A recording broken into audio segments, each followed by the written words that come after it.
Hey guys, Andrew Shrout here on the sideboard. I'm here with Steve Mann, one of the at-large competitors for the Players Championship. Actually, the very last at-large competitor. Yes, sir. I know we had a little stress on the old ticker last week. Yep.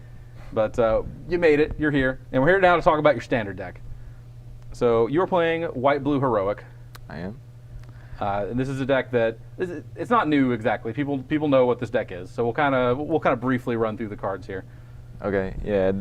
The idea of this deck is to play a creature that has Heroic and protect it until your opponent takes 20 damage. Okay. And by protecting these creatures, they get larger, so they make your plan of dealing 20 damage much faster. Okay. So until they take 20 damage, that can only be a couple turns, ideally. Correct. So of course the 12 heroic creatures, every heroic deck plays these. Yeah, they're the best. And then this was a little bit of a mix-up here. Yeah, I mean, you're playing blue and white because it's the best heroic colors, and one drops are the best heroic creatures. Okay. They can't all be favored hoplite, so we have a couple of 0/4s. Gotcha. They're also very good against burn spells, so it's actually better than hoplite sometimes. Okay. Seeker of the Way, kind of an honorary heroic creature. Yeah, there weren't enough good heroic creatures, so we have this guy. But he's great at racing. Sometimes he'll do the job by himself. All right. Defiant Strike, of course, it cycles. You probably play like 6 that card if you could. Yeah. And then Ordeal of Thassa, I think, is also the ubiquitous 4 of in all heroic decks, right? Yeah, it is the best card in the deck. You gotta keep on drawing shelter cards, and this lets you do it. Okay. Speaking of, God's Willing, probably the marquee protection spell. Yeah, it's great. 1 mana, save your guy from a 3 mana removal spell. You know, they can't keep that up for the rest of the game. Sure. And of course, you only have so many God's Willing, so Feat of Resistance, kind of a proxy God's Willing. God's Willing's 5 through 6. Yeah, exactly. And then on the next slide, we see God's Willing number 7. It does some extra things, you know, End Hostilities is a card. It'll save your multiple guys from End Hostilities.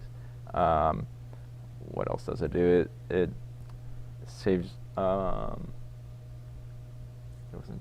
There's another card I was thinking about, but I can't think of it right now. But yeah, basically mass sweepers. It's good against. All right.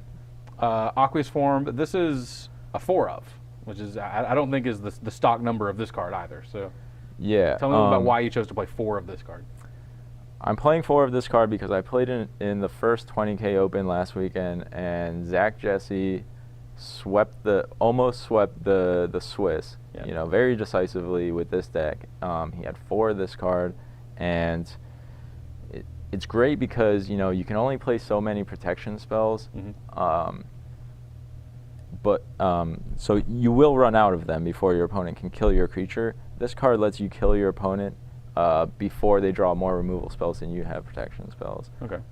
As well as scrying every turn, so you know you're definitely drawing a good spell every turn while this is in play. So it's just an important part of the racing puzzle. Yes. Ordeal of Heliod, I assume, kind of similarly. Yeah, racing is a big deal with this deck. You know, like, you're going to have one guy, they're going to have a bunch of guys, they can swarm you pretty easily, so you got to gain life. All right. And then a couple of 1-ofs. I guess these are basically like, where I don't want, what are we even up to now? This is God's Willing's 8 and 9 or something like that? Stubborn and Owl, yeah. Sometimes this will be used as a removal spell. Actually, a lot of times it will, because you'll have like a 6/6, and they'll just be trying to race you, of course. And this will kill 2 guys. Sure. So potential blowouts with the Triton Tactics, and then Stratusfall, basically a 5th Aqueous Form, I suppose. Yeah, pump your guy, draw a card, keep the gas flowing. Stubborn Denial is a nod to things like Crackling Doom, or again, End Hostilities. Crackling Doom is like the scariest card to play against with this deck, so you must counter it. All right. Let's talk a little bit about, we won't talk about the mana base too much. It's a mana base, you can't help with it. Let's talk a little about how you ended up on this deck. What is it about White-Blue Heroic that like drew you to it? Well, like I said, Zach did great in that tournament. He crushed me. He almost beat me on a mulligan to 3. Okay. When he mulled to 3.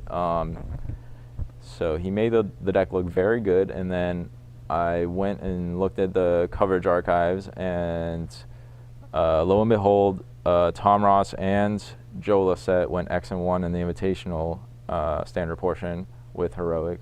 So, you know, I was thinking maybe this is a great deck, and I just never really gave it a shot. Okay. And played a bunch of games with Logan this week, and it is actually a really great deck. Okay. So, Just really impressed you. Yep. Let's talk a little bit about your preparation for this event. I know you mentioned that you've been working with Logan Mize. It's a small tournament. There's 16 players. You know a lot of these guys. You're friends with a lot of them. It's pretty easy to put a lot of them on a pretty narrow range. So yeah. How much does that affect your deck choice and your card selection? I tried to not let it affect me that much because I feel like these players are good enough that, like, if they need to switch to a better deck, they will. Okay. You know, and they'll play it efficiently. But that being said, we did make a few lists of what people are likely to play, and I don't think Mardu is very popular amongst these players, and which is this deck's worst matchup. So I think this is a pretty good choice. All right. We'll talk about the sideboard really quickly. Were any of the sideboard slots specifically chosen because you're expecting to face a specific person? Not really. Not really. All right, fair enough.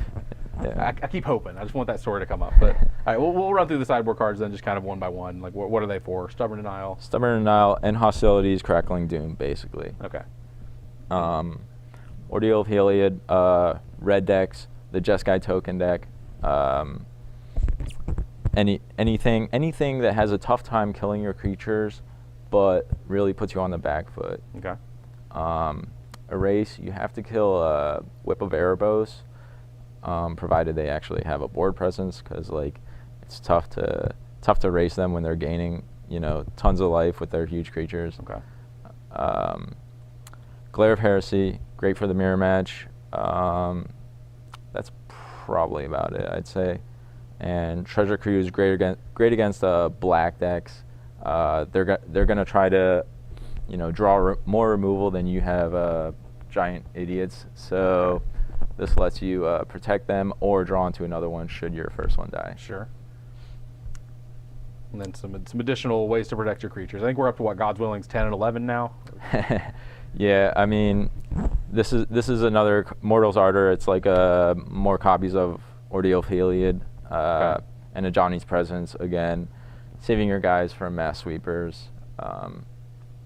Pretty important. Okay. All right. Well, thanks for coming in and talking to us. Thanks. Stick around. We've got plenty more coverage coming of the Players' Championship here in Roanoke.